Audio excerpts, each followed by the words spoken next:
Hey guys, this is 910 Gaming here, and I'm bringing you a little bit of some web swinging footage here in the rain. Uh, this is midway into the game, so hopefully it's not going to contain too many spoilers. But I wanted to make a video real quick, and this is actually a video I didn't think I'd be making. And the main reason is that it's about something that I think most of us have a consensus on, and that is the launch date of the PlayStation 5. Seemingly 2020, I think, is what most people are thinking. But with the cancellation of PSX this year, it kind of throws a little bit of a monkey wrench. In actuality, I actually thought that it just further cemented the fact or the probability that we're looking at a PS5 in 2020. But when I asked my girlfriend, she thought, oh, so that means it's probably going to be coming out this year. And I'm thinking, what? Not this year, I'm sorry, in 2019. I thought, what? Why is she saying that? And then I see that there's a lot of consensus in the YouTube community. I know a lot of these are the enthusiasts that push for a 2019 launch or speculated 2019 launch. So I kind of got to thinking about it a little bit, and there's a few other things that kind of bother me. First of all, I always thought if they're going to do it in 2019, it's because of the whole symmetry thing. The PS4 Pro is meant to be a basically mid-generation refresh, and mid-generation refresh would put the arrival of the PlayStation 5 right at 2019.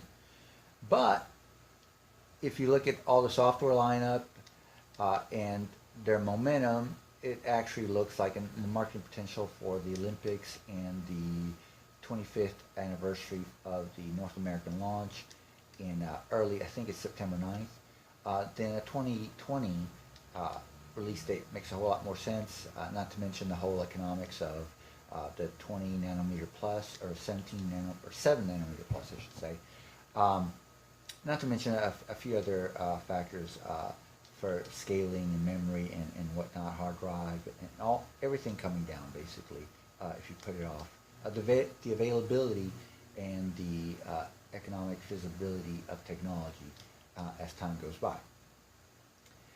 So basically, other than the symmetry of the mid-gen cycle having occurred in 2016 and the average lifespan of a Sony console being 6 years, every 6 years, there wasn't too much to support that we'd be looking at fall 2019.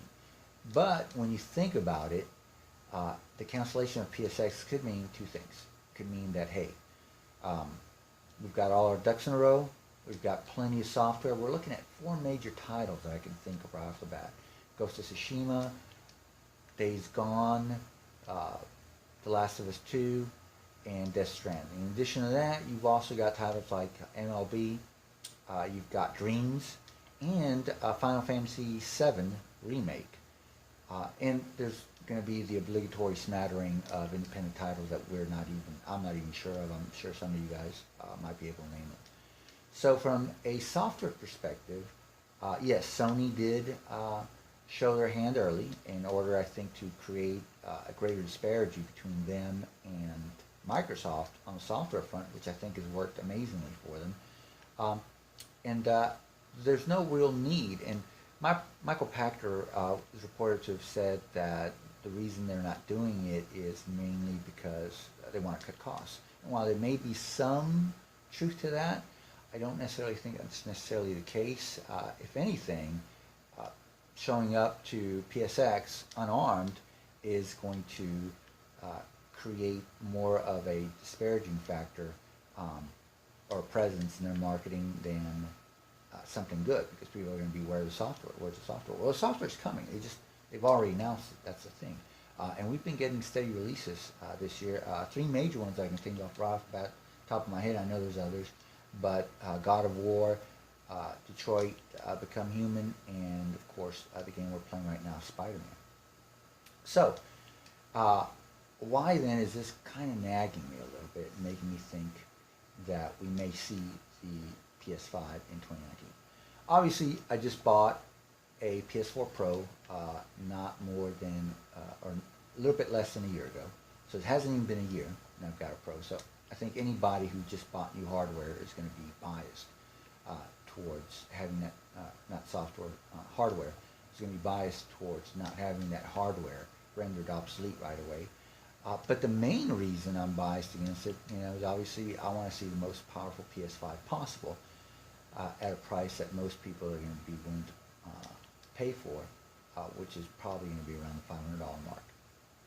Anyways, I digress from that. So what's really bothering me or nagging at me, and that is that there seems to be a lot of movement in the front of 7 nanometers, and that's not a bad thing. We need that in order to make sure that the technology that we're going to have in the PlayStation 5 is not only going to be powerful but also affordable.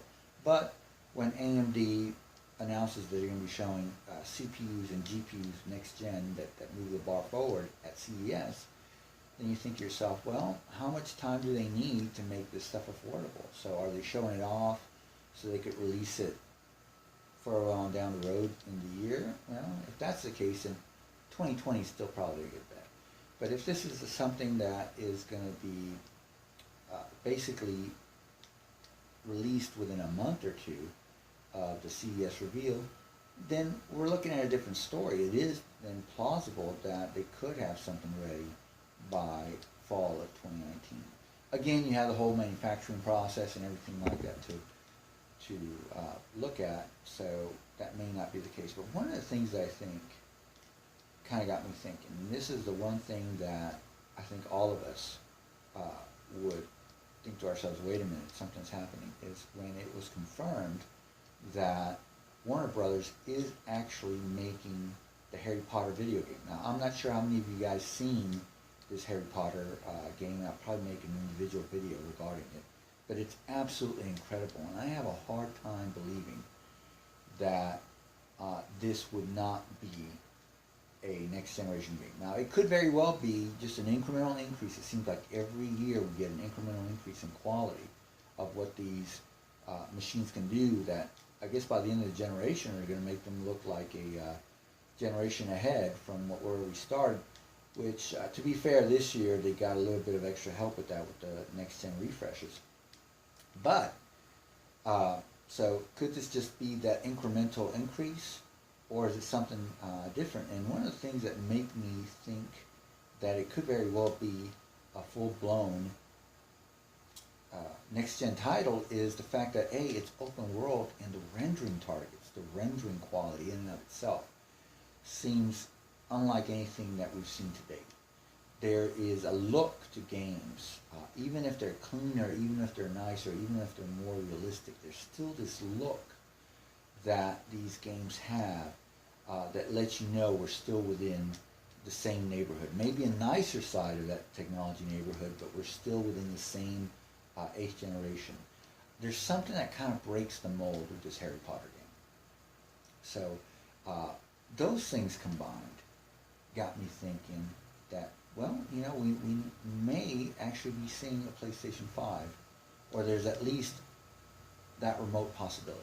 Anyways, not entirely sure either way. I sincerely hope it's 2020, fall 2020, or late summer 2020. But you guys let me know in the comments. Let me know what you think. Would you prefer 2019, fall 2019, or fall of 2020 release? Like always, guys, please rate, comment, and subscribe, and I'll be talking to you guys later. Bye-bye.